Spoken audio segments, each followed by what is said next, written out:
நம்ம விளங்கின தவக்குள் நான் முதலாவது சொல்றேன். நம்ம விளங்கிக்கிற தவக்குள், நம்ம பயந்தா தான் தவக்குள் வைக்கிறது.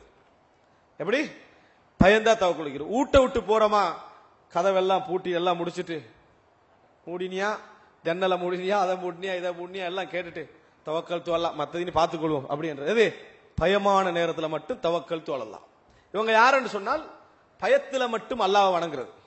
எப்படி அலா ஹர்ஃப், பயத்துல வணங்குறது, ஒரு ஓரத்தில் உட்கார்ந்து என்ன செய்யறது, வணங்குறது.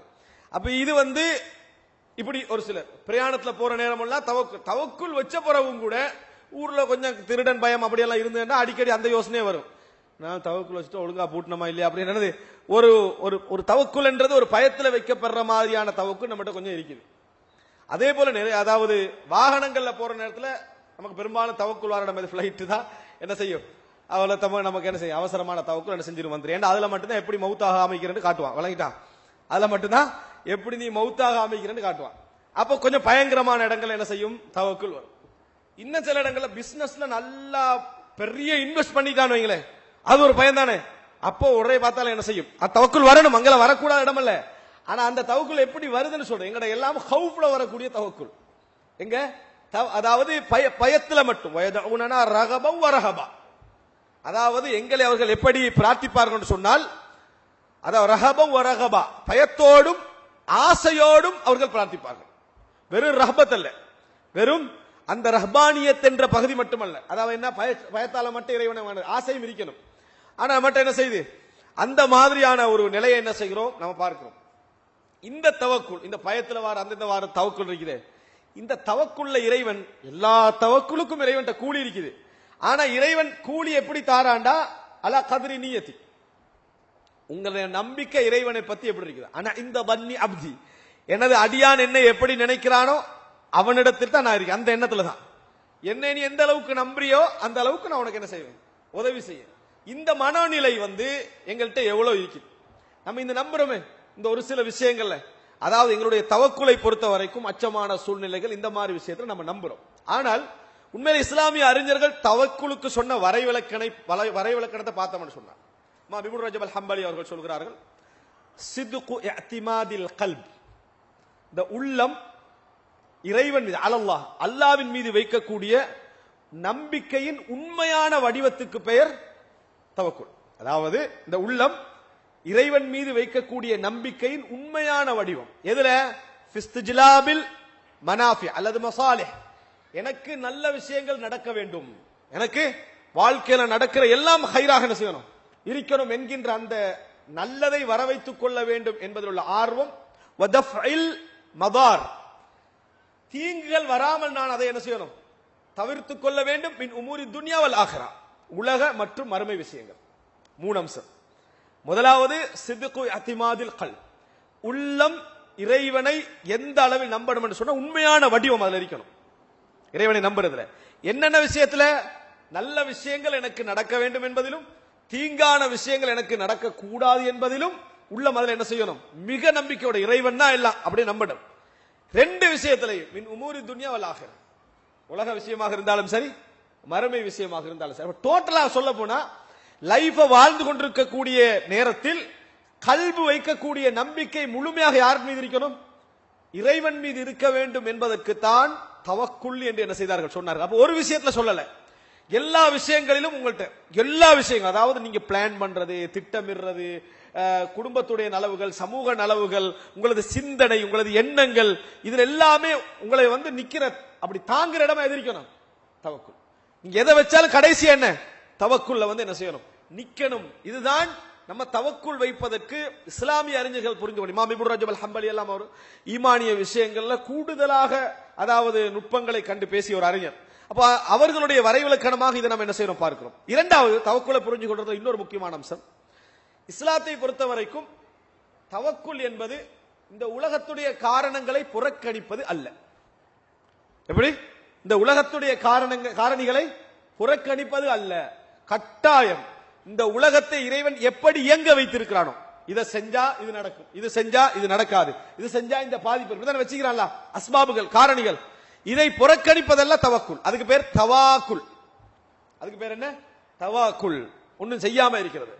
அப்ப ரசூல் ஸல்லல்லாஹு அலைஹி வஸல்லம் முஆதி பின் ஜபல் கேக்குறாங்களே, அந்த லா இலாஹ இல்லல்லாஹ் முஹம்மது ரசூலுல்லாஹ் சொன்னால் அவர் என்ன செய்வாரு, சொர்க்க நுழைவார் என்று சொன்ன அஃபலா உபஷிருஹும், நான் போய் நன்மாராயம் சொல்லவான்னு கேட்டாங்க. அப்ப ரசூல் ஸல்லல்லாஹு அலைஹி சொன்னாங்க லா துபஷிருஹும் ஃபயத்தகிலு, போய் இதை சொல்ல வேண்டாம், அவர் ஃபயத்தகிலு ஃபயதவக்கலு அல்ல, ஃபயத்தகிலுன்னா ஒண்ணும் செய்யாம உட்கார்ந்துருவாங்கண்ணா, ஒண்ணும் செய்யாம உட்கார்ந்துருவாங்க. இத்திகால் அதாவது தவாக்குல், சும்மா ஒண்ணும் செய்யாம உட்கார்றதுக்கு பேர் தவாக்குல். தவக்குல் என்றால் இந்த உலகத்துல எது நமக்கு நன்மையில் ஆசரிக்கணும், இந்த உலக மறுமை நன்மைகள் ஆசரிக்கணும், அதுக்கான முயற்சி எடுக்கணும்.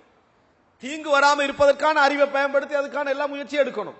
ஆனால் தவக்குல் என்ன தெரியுமா, டோட்டல் நம்பிக்கை அதுல இருக்கக்கூடாது. டோட்டல் நம்பிக்கை எதில் இருக்கணும், இவைகளெல்லாம் இறைவன் படைத்த காரணிகள், இதற்கு இதுதான் காரணம் என்று இறைவன் வச்சிருக்கிறான். இறைவன் நினைத்தால் இதெல்லாம் தலைகீழாக போட்டு என்ன செய்வான், எனக்கு எல்லா விஷயங்களையும் சாதித்து தரவோ பிற்படுத்தவோ முற்படுத்தவோ மாற்றவோ எல்லா ஆற்றலும் யாருக்கு இருக்குது, இறைவனுக்கு இருக்குது என்ற அந்த நம்பிக்கை வர வேண்டும். காரணிகளோடு செயல்படுதல், காரணிகளோடு செயல்படுதல். அதுக்கு உதாரணம் பத்ர் யுத்தம்.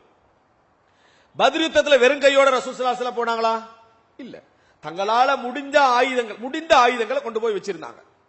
அதே நேரம் எல்லாரோட கையிலையும் குதிரை இருக்கணும், எல்லாரும் குதிரையில வரணும், அதனால பத்ர் யுத்தம் கேன்சல் சொன்னாங்களா? அப்படின்னு செய்யல. அப்ப முழுமையான நம்பிக்கை பொருட்கள்ல இருக்கல, அதே நேரம் இருக்கிற பொருளை எடுத்துட்டு வராம என்ன செய்யல, ரசூலுல்லாஹ் இருக்கல. இது ஒன்று. இரண்டாவது அம்சம், எல்லாம் இருக்குது என்றதுக்காக ரசூலுல்லாஹ் துஆ கேட்காம இருக்கவும் இல்லை. அன்றைக்கு இரவு முழுதும் ரசூலுல்லாஹி ஸல்லல்லாஹு அலைஹி வஸல்லம் செய்றாங்க, துஆ கேட்கிறார்கள். ரசூல் ஸல்லல்லாஹு அலைஹி வஸல்லம் இரவு முழுதும் துஆ கேட்கிறாங்க. அப்ப பாருங்க எப்படி இருக்குன்னு சொன்னா, இந்த உலக ரீதியான எல்லா ஆயத்தங்களும் நடக்கிற அதே நேரம் ரசூலுல்லாஹி ஸல்லல்லாஹு அலைஹி வஸல்லம் உலக ரீதியாக அல்லாஹ்விடத்தில் செய்ற நம்பிக்கை அங்க வைக்கிறாங்க. ரசூல் ஸல்லல்லாஹு அலைஹி வஸல்லம் நம்பிக்கை அல்லாஹ்விடத்தில் வைக்கிறாங்க. குர்ஆன்ல கூட அல்லாஹ் தஆலா அதாவது மரியம் அலைஹிஸ்ஸலாத்துக்கு ஒரு அற்புதம் செய்றான். என்ன, அவங்களுடைய அதாவது நிலப்பகுதியால ஒரு அருவியோட வைக்கிறான். அல்லாஹ் என்ன செய்யலாம், கீழே பாருங்க அருவியோடுதுன்னு சொல்லி இருக்கிறான். ஆனா அல்லாஹ் என்ன சொல்றான்னா, ஹுஸ்ஸி இலைக்கி பிஜித்இன் நஹ்லா, அந்த மரத்துடைய தண்டை பிடிச்சி இழுங்கன்றான். உலக ரீதியா நீ ஏதாவது செய்யணும், உலக ரீதியாக ஏதாவது நீ செய்யணும், இல்லாட்டி கீழால ஆறு ஓடு பாருன்னு சொல்லி இருக்கிறான். அந்த நாம பாக்குற பல பெண்களுடைய வரலாற்றுல அதை பாக்குறோம். ஹாஜரா அவங்களுக்கு சும்மா என்ன செய்யல, தண்ணி வரல, ஒரு 7 முறை கஷ்டப்படுறாங்க, தண்ணியை தேடி என்ன செய்யறாங்க. அல்லாஹ் தஆலா அந்த கஷ்டம் இல்லாம என்ன செஞ்சிருக்கலாம், கொடுத்திருக்கலாம். அப்ப அல்லாஹ் தஆலா ஒரு அற்புதம் நடக்கிற நேரத்தில் கூட ஒரு சபபோட வச்சுதான் அல்லாஹ் என்ன செய்யறான், கொடுக்கக்கூடிய ஒரு நிலையை பார்க்கிறோம். காரணம், சபப தஅதீல் பண்ற இந்த உலகத்துல சபப நிராகரிக்கிறது என்றது இறைவன் இந்த உலகத்தை படைச்ச ஹிக்மத்தையே என்ன செஞ்சிடும், தலைகீழ ஆக்கிடும். அந்த மாதிரி நடந்தா யாரு சோம்பரன் யாரு தவக்குள் உள்ளவன்னு தெரியாம போயிடும். ஏன் ஒருத்தன் சோம்பல் உட்கார்ந்துட்டுமா கேட்டா சொல்ல அல்லாஹ்ல தவக்குள் வச்சுக்கிறேன்னுவா, இன்னொத்த என்ன செய்வான், உண்மையிலே தவக்குள் வச்சுட்டு அல்லாஹ்வை நம்பி போட்டு காரணம் எல்லாம் செய்யாம, ரெண்டு பேரும் ஒன்று பேர். எது ஹிக்மத், ஹிக்மத் எப்பையும் என்ன செய்யும், அதாவது உண்மைக்கும் பொய்க்கும் இடையில ஒரு பிரிவை உட்படுத்திடும், உண்மைக்கும் பொய்க்கும் இடையில ஒரு பிரிவை ஏற்படுத்தும். அப்ப அதனால தவக்குள் என்பது இந்த உலக ரீதியாக நாம் எடுக்க வேண்டிய முயற்சிகள் எல்லாம் நாம செய்யற விஷயம். சரி, நம்ம இங்க பிழையுறோம் அப்படின்னு பாத்தீங்கன்னா அந்த விளக்கம்லாம் நம்மகிட்ட நல்லாவே இருக்குது. எது உலக ரீதியான விஷயமெல்லாம் விட்டுறக்கூடாது. என்னது, நான் இவ்வளவு சொல்லித்தான் அவங்களுக்கு அதை விளங்கப்படுத்தணும்ன்றது இல்ல, அது சொல்லாமலே நம்ம அதுல சரியா தானே இருக்கிறோம் அப்படின்னு நம்ம 100% சரியா இருக்கிறோம். ஆனா நமக்கு அதுல எப்படி நம்பணுமோ அதை விட அதிகமான இது கூட நம்முடைய நம்பிக்கைகள் என்ன இருக்குன்னு சொன்னால், எதிர்காலத்தை கூட நமது இன்றைய சிந்தனை தீர்மானிக்கிற அமைப்புல நமது நம்பிக்கைகள் என்ன செய்கிறது, இறைவனை விட இறைவனுடைய விஷயங்களை விட நம்ம விரும்பல, ஆனா அப்படித்தான் என்ன செய்யறோம், எங்களுடைய செயல்பாடுகள் நடந்து கொண்டிருப்பதை நம்ம பார்க்கிறோம். உதாரணம் அல்லாஹ் தஆலா குர்ஆன்ல சொல்லி காட்டுகிறான், யஹ்சபு அன்னமா லஹு அஹ்லதா, தனது சொத்து தன்னை நிரந்தரமாக வைக்கும் என்று அவன் நினைக்கிறான். தனது சொத்து தன்னை நிரந்தரமாக இந்த உலகத்திலே வைத்து விடும் நினைக்கிறான். யாராவது நினைக்கிறான் அப்படி, நான் இந்த உலகத்துல மௌத்தாக மாட்டேன் யாராவது நினைக்கிறானா? அல்லாஹ் என்ன சொல்ல வரான், யஹ்சபு அன்னமா லஹு அஹ்லதா என்று சொன்னால், நினைப்பு என்பது உள்ளத்துல வந்தாலும் தான் செயல்ல வந்தாலும் தான். ஒருத்த கற்ற வீட்டையும் போடுற பிளேனையும் பார்த்தாலே இவன் உலகத்துல தான் வாழ போறான்றது வழங்கிடும். அப்படியா இல்லையா? இப்போ மறுமைக்கு போற மாதிரி ஐடியாலாம் என்னது, தத்தஹிதுன மசானிய லஅல்லக்கும் தஹ்லுதுன், நீங்க கற்ற கோட்டை கொத்தளங்கள்லாம் பார்த்தா இங்கதான் நீங்க நிரந்தரமா இருக்க போறீங்க போலேன்னு அல்லாஹ் தஆலா கேட்கிறான். அல்லாஹ் தஆலா கேட்கிறான். அப்ப ஒருத்தன் நம்ம இப்போ 20-30 வருஷமா இங்க இருக்கிறோம், பேத்து பாருங்க பாப்பா, நம்ம இருக்கக்கூடிய ரூம்ஸ் அது இதெல்லாம் பாருங்க, நம்ம சாதாரணமா வச்சிருப்போம். உலகத்துல ஆகப்பெரிய ஏழை எப்படி இருப்பானோ அப்படி வச்சிருப்போம். நம்ம தான் இந்த ஊர்ல நிரந்தரமா இருக்க போறது இல்லையே, 30 வருஷம் இருந்தும் நமக்கு நிரந்தர சிந்தனை இல்லை. ஆனா ஊர்ல போயிட்டு பாருங்க, அதே நபர் வீடு எப்படி இருக்கும்? அவர் அங்கதான் நிரந்தரமா இருக்க போற மாதிரி கட்டிருப்பாரு. அவர் என்ன செய்வாரு? நம்ம இங்க நிரந்தரம் இல்ல, நம்ம அங்க நிரந்தரமா இருக்க போறோம் அப்படி என்று சொல்ல. பேச்ச பாத்தீங்கன்னா இங்க வாழ்ந்தது இங்க 40 வருஷம், அங்க வாழ போறது 10 தான். அங்க வாழ போறது 10ஓ 20ஓ. ஆனா நம்மளோட செயல்பாடுகளை பாத்தீங்கன்னா அங்க நிரந்தரமா கட்டுற மாதிரி என்ன செய்வோம்? நம்ம வச்சிருப்போம். ஏன்னா நம்மளுக்கு அதுல இந்த சந்தோஷம் இல்லாத மாதிரியும் எல்லாமே பிள்ளைக்கு மாதிரியும் சொல்லுவோம். சந்தோஷம் இல்லாம கட்டுறாத ஒவ்வொன்றையும் பார்த்து தேடி தேடி என்ன செஞ்சிருப்போம்? அந்த டோட்டல் சந்தோஷத்தையும் நீங்க தான் அனுபவிச்சுப்பீங்க. அவன் வாழ்ற சந்தோஷத்தை அனுபவிக்க போறான், நீங்க செங்கல் சந்தோஷத்திலிருந்து நீங்க தான் அனுபவிச்சுக்கிறீங்க. ஆனா நமது வாழ்க்கையில எப்படி இருக்கு தெரியுமா? டோட்டலாக நம்ம குடும்பத்துக்கு கட்டுற மாதிரி, நம்ம ஏதோ தவக்குள்ள வாழ்ற மாதிரி இங்கதான் பிரச்சனை இருக்கு. நம்ம இங்க நம்மளோட தவக்குள் விளங்குது. ஆனால் நமக்கு அதாவது நமது வாழ்க்கை முறை நமக்கு காட்டி கொடுக்கிறது நம்ம எப்படி இருக்கணும் அப்படின்றது. ரசூல் ஸல்லல்லாஹு அலைஹி வஸல்லம் சொன்னார்கள், அர்பஉ மின் ஸஆதத்தில் மர்இல் முஸ்லிம். 4 விஷயங்கள் ஒரு முஃமினுடைய சந்தோஷத்தில் உள்ள அளவு. அல் மஸ்கனுல் வாசி', விசாலமான வீடு, அது ஓகே. ஆனால் நம்ம கட்டக்கூடிய அமைப்பு, நமதுடைய சிந்தனை, நமது எண்ணங்கள், நமது முறைமை, இவைகள் காட்டி கொடுக்கும் எங்க இருக்கிறான்னு சொல்லு. நீங்க பாருங்க, சில மனிதர்கள் இருப்பாங்க, ஒரு அழகா தன் குடும்பத்துக்கான ஒரு வீட்டை கட்டிட்டு சந்தோஷமா வாழ்ந்து திக்ர்களோட, குர்ஆனோட, பள்ளிகளோட, இபாதத்துகளோட, தஅவாவோட வாழ்ந்துட்டு இருப்பாங்க. ஆனா இன்னும் சிலரை பாத்தீங்கன்னா வீடு கட்டியே முடிஞ்சிருக்க மாட்டான். பண பிரச்சனை இல்ல, அவனுக்கு பெயிண்ட்ல ஒரு கோடு விழுந்தாலும் உசுறு போயிடுது. விளங்கிட்டா? அன்றைக்கு அவன் பதட்டத்தோட திரியிறதும் விளங்கிட்டா, உடனே டோட்டல் பெயிண்டே மாத்தணும் கற்பனை பண்றதும். இந்த மாதிரியான மக்கள் இருக்கிறாங்களா இல்லையா? எங்கட சூழல்ல இருக்கிறாங்க. இதுக்கு பேர் என்ன தெரியுமா? இது அதாவது மாத்தி சடரீதியான ஒரு சிந்தனை நமக்குள்ள அப்படியே நிறைஞ்சி போய் நம்ம வாழ்க்கையில அல்லாஹ் என்ன செஞ்சிருவான்டா, உலகத்துல நம்ம பார்க்க வேண்டிய எத்தனையோ ஹைரான பகுதிகளை அடைச்சிருவான். இதால என்ன செஞ்சிருவான்டா? அடைச்சிருவான். நான் அது அடுத்த பகுதியில் சொல்றேன். ஏன்னா 2 முக்கியமான அம்சங்கள்.